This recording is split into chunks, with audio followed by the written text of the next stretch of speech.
these are what we think the goals are that a possible solution should try and meet. And we want to workshop this with the group. And so we discussed this, for a while, like, could we have this activity where we basically just share the draft in the workshop and then give people 10 to 15 minutes to just, annotate, comment, add additional principles or goals to. And there was some debate internally, is like, is this going to work, or is there going to be 10 to 15 minutes of like awkward silence of people staring at a Google Doc? And it worked. So we got, no less than 120 or 140 comments within the space of 10 to 15 minutes. You can see some of them represented here. It is quite small on the screen, but we did get feedback on things like, should a goal of a potential solution in this space be to coordinate the sourcing and development of training data that meets specific community needs? Should it be a goal of this project to produce and provide access to training data that exceeds in quality what is otherwise available? And should it be a goal of this project to create cost efficiencies and sustainability in access to training data? Seems like mostly yes, with some, added, seasoning here and there and some, shifts and emphasis. But highly productive session. A couple of takeaways that I would share, in this session is that there was some sense from the group that if there were to be a public interest corpus, that it should maximize transparency. We all know that many of the models that come to market or that are variously available open source on Hugging Face, they're quite vague in the way that they describe, and rarely, if ever, do they provide access to the training data that informs the development of a model. In particular, thinking about public interests or academic interests or research interests, the lack of transparency was seen as a real problem for the reproducibility of the research informing the models. And a point was also made that with more transparency potentially comes more pluralistic AI that's grounded in particular social contexts, because you can actually see what is the base from which a model is being trained from. A second takeaway, there was a call from the group to be more specific about what we meant about public interest. Participants expressed a need for more use cases to ground the definition of public interest. And we're actively working on, soliciting and documenting a broad set of use cases. It will be a focus in particular of the New York workshop that we hold in July. And finally, there was a point of emphasis that we needed to develop a strategy that balances nonprofit, for example, academic and for-profit interest in the public interest corpus.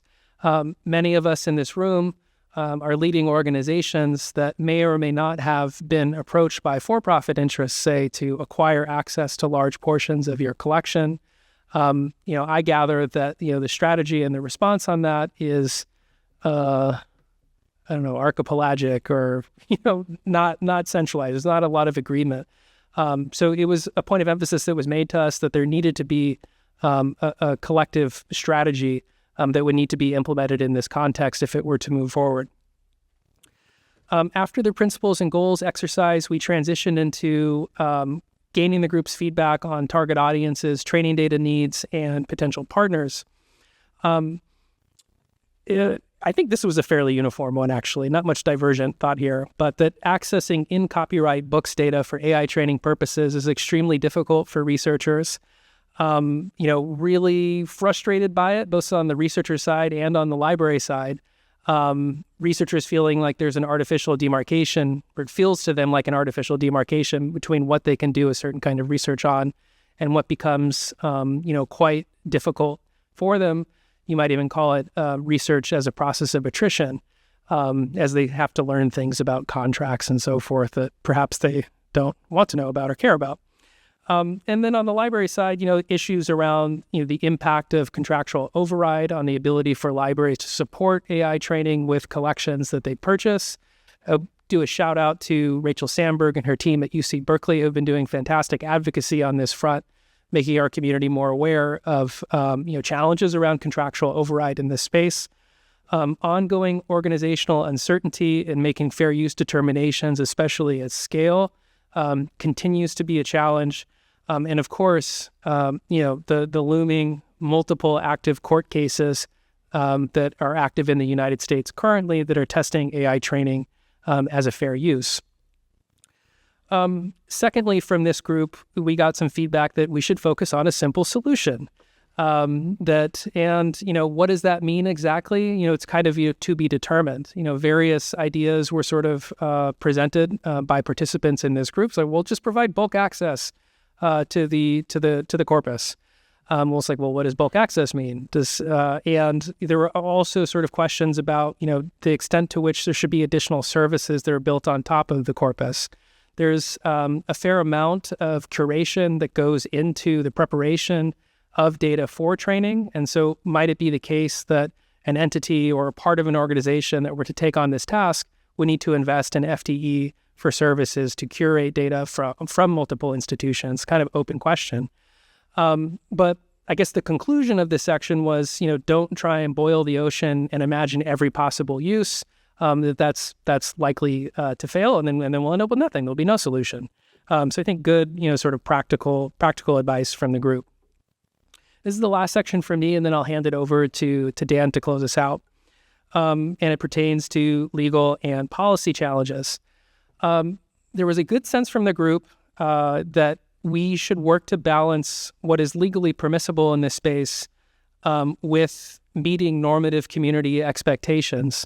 Right. So while it may ultimately be the case that AI training in copyright works is found to be a fair use, this does not mean that a potential solution in this space should neglect engaging with content creators and working toward a solution that meets sort of normative community expectations, say around credit and attribution. So that's kind of, one point, and that we should continue to engage authors in the development of this solution to gain more feedback and get a better sense of their expectations should such a thing go forward. And to plug Authors Alliance is continually engaging with authors, but we would welcome other ideas about how we might do that additionally or better. The last bit here is that, and there wasn't total agreement on this, but there was a group of folks, let's say, who felt that pending court cases on the is AI training on in-copyright content a fair use, there was a feeling that it doesn't necessarily provide an insurmountable barrier to a solution in the meantime. In particular, if a solution were, say, to prioritize serving primarily academic or research communities with a public interest corpus. There were other ideas in this space, of which I'm not going into detail in my remaining time, because I do want to leave time for questions. But a feeling was that the uncertainty around the fair use determination for in-copyright content for training was not insurmountable. And with that, I will hand it over to Dan to tackle the easy questions. Thanks, Thomas. So I think that really leads into these questions of governance. Governance and business models and these kinds of questions really relate to what we're actually going to do. And I think there was if not a consensus, there was a general vibe in the room that there were actually some ways that we could get off to a modest start with a kind of service that at least would provide access to some kind of curated collections, maybe starting with public domain collections for, again, small language models or these kinds of things.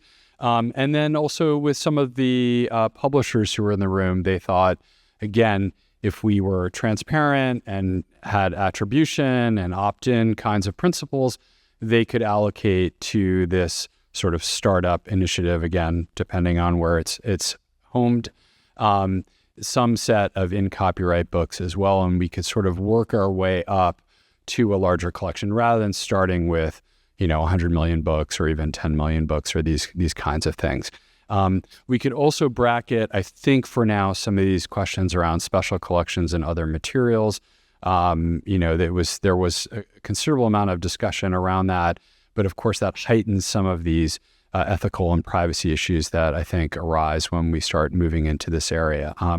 So we really focus on some business models that were at a kind of smaller scale, right, of sort of 1 to 12 people kind of an organization, or the equivalent FTE from some kind of shared or existing organization, and how we might operationalize it. And then a lot of the business modeling was around, again, these key questions of whether we would, again, be just sort of providing these curated data sets in some kind of fashion, maybe through some kind of other model, whether it's a membership model, et cetera, or just completely openly, knowing, of course, that they would then be used to train the commercial models as well as whatever's going on in the public interest, or whether there be some kind of state where we'd be providing API or other kinds of sort of more restricted access to the public interest corpus, and what we would need to do from a technological stack to do that. Again, with the knowledge that there are emerging things like MCP and other ideas that are out there for allowing for the kinds of use cases that we were thinking of. I know that many people in the room are also working on kinds of AI applications using RAG and other models that might be more academically oriented if we just focus on that use case. But again, we wanted to ensure that we would also have truly public and outside of the ivory tower kinds of uses accounted for as well. So we were left with some questions. Again, this is probably the thorniest of questions, maybe along with legal challenges. But thinking about the actual funding and sustainability, at first, to us, it made sense to sort of start small. And I think there was an emerging consensus that we could probably start to build out some kind of corpus that was that looked, if you squinted, something like what we were going for when we started this session. Again, we will work through this year. I think we'll probably approach potential stakeholders and institutions and organizations that might be able to participate in this. We constantly want to refocus on the mission and policy alignment, so this doesn't sort of get out of hand or become, I think, especially toxic to potential, let's say, stakeholders like authors and publishers. That would be a bad outcome of this as well. We understand that might mean that the sort of, again, parameter question shrinks a little bit as we move through this.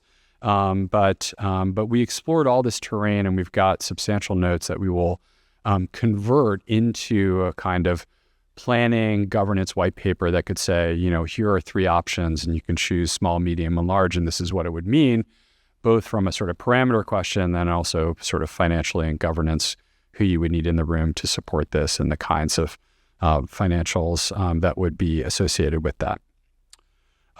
So we had a brisk Boston. It's brisk here too. We'd like to hold it in Miami or San Diego if anyone has an institution that would like to host a workshop. We are doing it in Oakland in the fall. We added a workshop in New York. There's just a huge demand, and we apologize. We weren't able to accommodate everybody in the first workshop, but we're going to try to make our way around the country, probably have some ad hoc meetings. I think Thomas, Dave, and I are planning on some, one-on-ones or one-on-fours or those kinds of things in other meetings and at other conferences. But also, as we go along, we're going to try to, again, be very transparent and start summarizing these documents. Thomas and Julia and Dave and I will also help out in working to sort of write these things out to say, here's your slate of options. You can choose from this, and here are the sort of policy implications and ethical implications and so forth, so that you know about the trade-offs as we go through it. Again, with really the goal to come up with some kind of truly viable plan that we're not going to boil the ocean on or make it so small that it's not really useful or is overtaken. We still believe strongly that we, as a group, have access to and control substantial materials that haven't been incorporated into AI yet, that we can, I think, curate and serve in a way that will answer entirely new kinds of questions that are not the ones that are being pursued by your Anthropics and OpenAI and Google and Microsoft.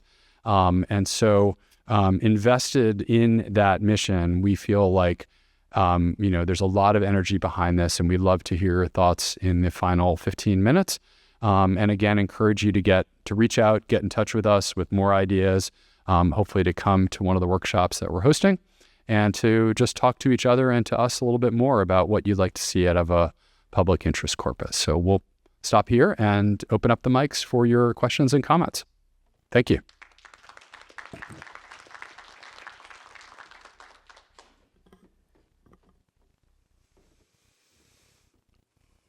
Hi, my name is Jacqueline White Appleby. I'm at an organization called Scholars Portal based at the University of Toronto. And I had the sort of possibly scary question of, are you looking at international partnerships, knowing all that there is to know about how rough those are? By the way, there are a lot of scary questions around this project. So that is one of them. We were thinking, we discussed this quite a bit, and probably at first, just given, again, the very thorny legal issues, we'd probably stick with U.S.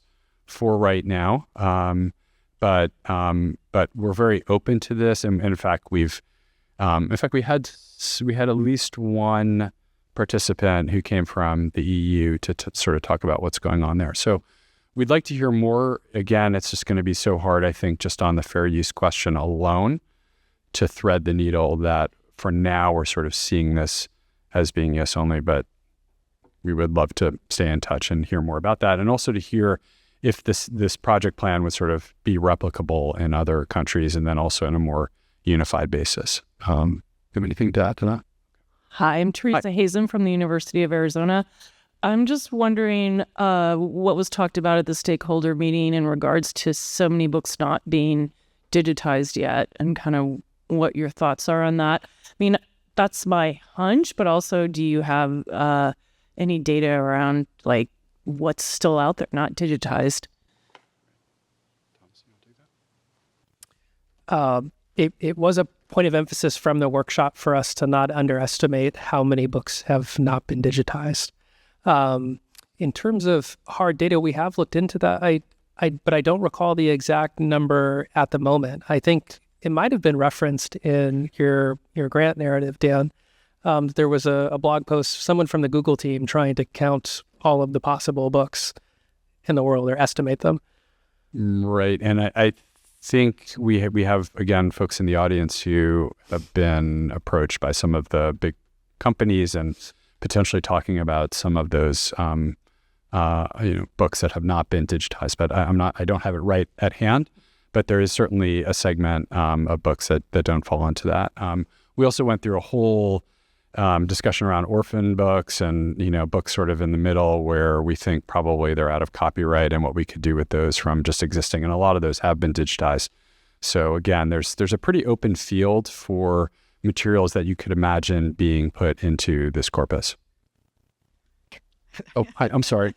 Mesmerized by Karen over there. Okay. Yeah, sorry. Dan. Sorry. Yes. Go ahead. Yeah, good. My name is Madeline Dickerson at the University of California, Irvine. And you mentioned possible non-academic uses or applications. And so I was curious if you could talk about more about who you imagine would be using something like this for non-academic purposes, and whether you have stakeholders that you're talking to get their perspectives. Yeah, I think one would be authors more writ large, and Dan referenced the Robin Sloan use case from our own advisory board, is that we're seeing some authors that want to use these AI tools on a corpus to inform their creative work as well. And I would add that there are, again, when we think in our collections of just specialized collections, so Northeastern University has a project on the Cherokee language, and you could imagine a small language model around Cherokee language materials, which we know have not been absorbed into these omnibus models. Again, we'd have to work with those very carefully, but that might be something that the community want to do to create an AI for language training for Cherokee language speakers and things like this.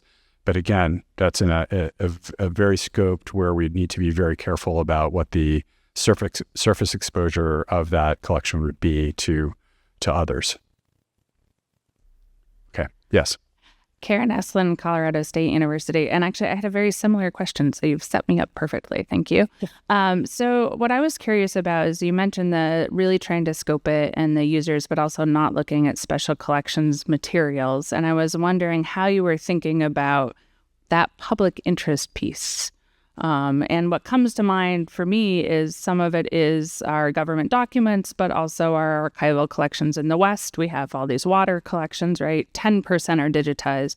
Water is very important for the world. It's a huge public interest, right? So I was just wondering what threads, there are so many threads that you could go down with that, and where you were leaning, at least after the first group and input for folks. And maybe it's literary authors, but I was curious about that. Yeah. So just not at the risk of widening the scope too much, but I guess just in practical terms, the focus of our work supported through Mellon is on books as an initial use case. But we're still keeping our ear to the ground and creating prompts and engaging with folks from the community to introduce a broader collection use case around the archival materials, around newspapers, around all kinds of different kinds of content. So we are trying to keep the scope broad in that sense to receive more use cases and more sort of future prioritization. But our focus, at least in the first instance, is to try and see if we can create a viable solution with books. Hi, thank you both. So maybe leaning a little bit away from the content use case and the research use case for that content, but thinking about the business modeling and the governance modeling. So just wondering what connections y'all are sort of making at this very preliminary stage based on the conversations you've had in terms of FTE staffing. I know, Dan, you sort of enumerated some functions that could be part of that organization. So curation, the development of APIs, things like that. What lessons are you drawing from the existing landscape of content aggregators? So Portal to Texas History, DPLA, HathiTrust, Internet Archive, et cetera. Right. Yes. So I'm so glad you brought that up. So we in fact did map out, we won't name the organizations, but exactly that kind of an exercise. What if it looks like this? What if it looks like that? Right. And also what kind of technical infrastructure might be needed in those different cases. I do think one of the exciting things that's going on, the problem is we're like sailing this boat and the sea is changing very rapidly around us too. But doing all this AI stuff is becoming much easier every day, right? And, we're seeing new models where the compute is, needed is a lot less.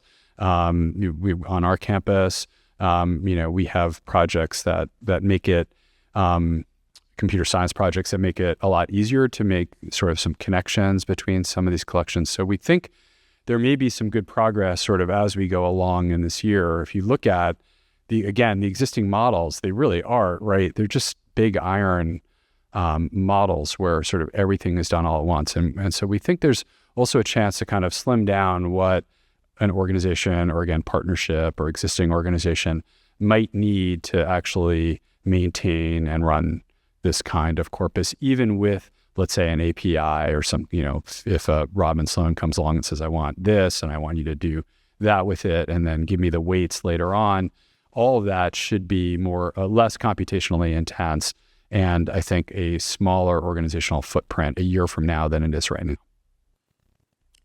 Yeah, I would just add that we're also benefiting from seeing more potential efforts trying to provide services or assets in this space, and having some transparency around like how many FTEs does that look like? What do the services look like? Like we actually have like real world examples that we can look to kind of do some comparison and possible mapping in our space. Maybe, is it okay? Just a quick follow-up question. As it pertains to the business model, do you all, very early stage, so we won't hold you to this, I promise, but are you thinking, on the slide, you were mentioning one of the key considerations that came out of the first workshop was balancing the public interest and the commercial use cases as it pertains to this corpus. Do you imagine, at least for now, that one of the things that will sustain something like this, a new organization or building additional services on top of an existing organization, would be more successful than other sort of aggregator services because commercial interests would pay into the long-term viability of that particular service? Right. So this is when we give you that menu of options, that's one of the key points that I don't think there was agreement on. Look, I'll be transparent. We definitely had people in the room who thought, if we do this public interest corpus, we should just give it to OpenAI as well, right? Like, why not? This is cultural heritage material. We should train everything up to the best that we have to offer. Obviously, there were people in the room who did not like that idea. And if you look at the edits on that live document that Thomas provided, you can see people having wars in the margins on these very questions. So I think that's a little bit TBD. Gunter, our advisory council member. Yes. Thank you. Gunter Weibel, California Digital Library. And thank you. We did it again. You teed me up beautifully. I think I'm going to ask the same question, but I'm going to spin it slightly differently, just because I think it's worthy of discussion some more. I think what's so interesting about this moment is that most things I can imagine us doing in this space, both in terms of digitization and in terms of them building a corpus like that, inevitably require the participation and investment of these large companies. That's my premise here. I find it very difficult to imagine that we could do another push of digitization at scale without very significant commercial investment. And I also find it difficult to imagine that we could fully stand up a corpus at scale without funding coming from that place. If that's the correct premise, and I don't know that it is, and I think that's in and of itself worthy of vigorous debate, but if it is, then one of the questions we have to ask ourselves is, under what circumstances and under what parameters are we willing to engage with commercial entities around this? Because I think we're making a lot of assumptions about, it'll mean this or it'll mean that, or we'll sell our souls in this way or we'll sell our souls in that way. And maybe we don't have to. Maybe there is a way of engaging here that has both integrity but also benefits from that partnership. And I wonder whether in that kind of nuanced way, whether that was discussed at the workshop or whether you have thoughts. Yeah. So, look, I'll just say among friends here, like in our negotiations with Anthropic, they seem, very intelligent, actually, pretty ethical. We haven't dealt with the other companies, so we don't know. I mean, they want to provide the kinds of services that would relate to the questions we've explored here. At the same time, I think there's a lot of itchiness, right, from the other side and authors and communities and everything we just went through of saying whatever, like they don't know the difference between Anthropic and OpenAI and Gemini and all this stuff. So it's a curious sort of tension, I think, that we're in right now. And I bring up the model context protocol just as an idea. Like maybe there are other ideas out there, right, that where we can connect things together or loosely couple things in a way that protects privacy and ethics, but allows for some kind of things. And there's people in this crowd, again, who are doing work on AI interfaces on collections that I think we'll hear about in the next couple of days that also take advantage of some of these, commercial models to do that. Having said that, I still feel like there are elements of the structure of this corpus and the purpose that might put it sort of orthogonally to some of the approaches that even, let's say, a more ethical-minded corporation like Anthropic would do. And so I don't know that there is a full, if we said, Anthropic's going to drop $10 million a year on this project, or OpenAI, what would be the outcome of that, right? I think that would also color the project in a way that might make it a little bit distasteful to other members who might need to be donating materials into the corpus itself. I think the only thing that I would add is that it was certainly discussed at the workshop, and it's been discussed among the project team as well, because independently, we have had representatives from some of these companies reach out to this project as well. and given feedback from the advisory board and some of our other stakeholders, we've been encouraged to favor coordination in our response, and to really make sure that our response is of the community and of our collective priorities. And I've even heard mentioned, perhaps we want to do have some improvement on process this time around compared to how, say, some of the Google Books digitization agreements ultimately manifested. Thank you. I have a big sign up in front of me that says, please wrap up. We're out of time. So, Tom, do you want to give a last quick comment or question? I will make a quick comment and perhaps a quick question, or a question to which there's a quick answer.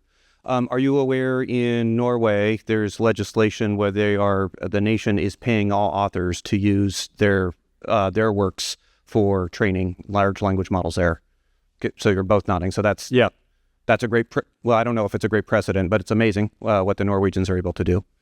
The second question is, I'm trying to figure out between blanket approval this is just fair use and we see strong rulings that indicate that, or strong laws, versus no, it's going to be an opt-in. In one case you have large amounts of data, but maybe I don't know what this project adds. In the other case you have what looks like could be a very compelling process or a clearinghouse, but probably at much, much, much smaller scale. Is there some middle spot or sweet spot that you've thought about, medium scale, and if not blanket rights, then bulk rights? I mean, we're not trying to quick out here, but that's right. Yes, we would love to find some kind of middle ground on that. We don't want it to be so artisanal and tiny, and that it doesn't serve a lot of the purposes, right? That would not be a good outcome. And we also know that we're not going to build something at the scale and compute power of the big models. So I guess the question is sort of, as some of the compute curves turn down, and as we might get buy-in from, let's say, some publishers to start off with, and some public domain and some newly digitized materials, could we sort of ramp up and meet in the middle into something that is in fact quite useful and provides some purposes that aren't being served by existing AI tools? So it's a great question and way to end, Tom. So thanks. Okay. All right. Thanks, everybody. And also feel free to get in touch with us right now, or you can find our contact info at publicinterestcorpus.org. Thanks.